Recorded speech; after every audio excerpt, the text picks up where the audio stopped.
Mommy sleeps in the basement. Speak louder, please. I put my hand up next to my ear from the back of the room, signaling that she would need to raise her voice. She took a deep breath. I could see anxiety turning her cheeks beet red as strands of blonde hair began to fall out of the same nappy ponytail she wore every day. There was something about her so familiar, but I just couldn't put my finger on it. With her face glued to the paper, too afraid to make eye contact, she quickly sputtered out, "Hi, my name is Paisley Jackson, and this is my poem called My Family."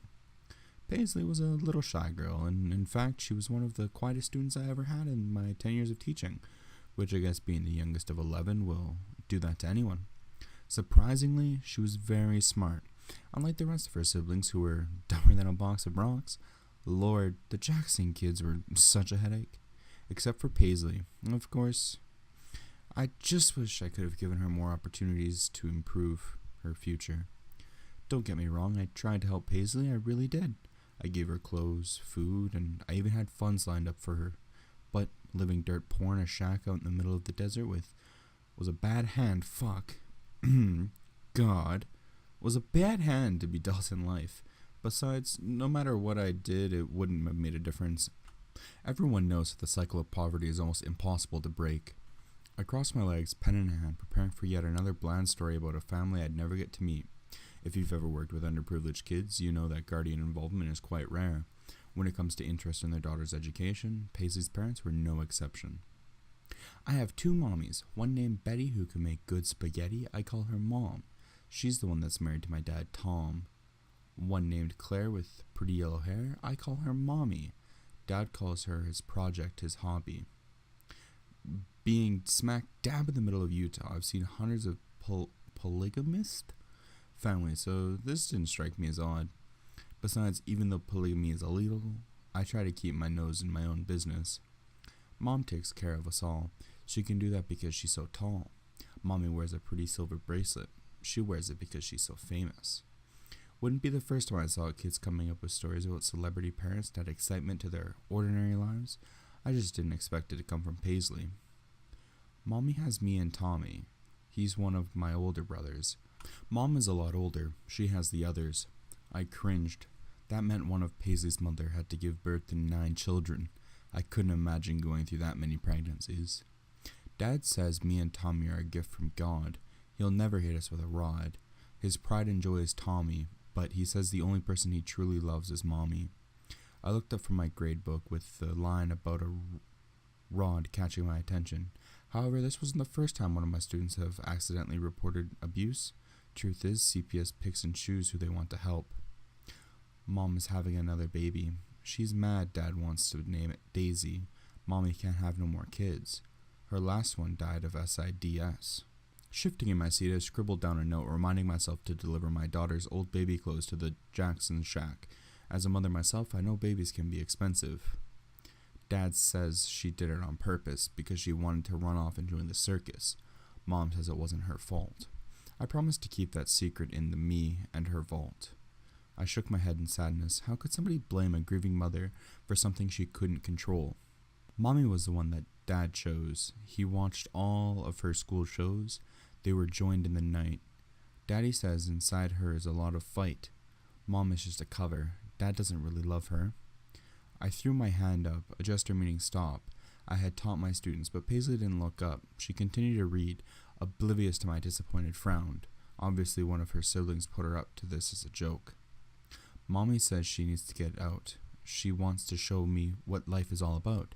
Dad gets mad. It's his biggest pet peeve. Mommy is sad. She just wants to leave.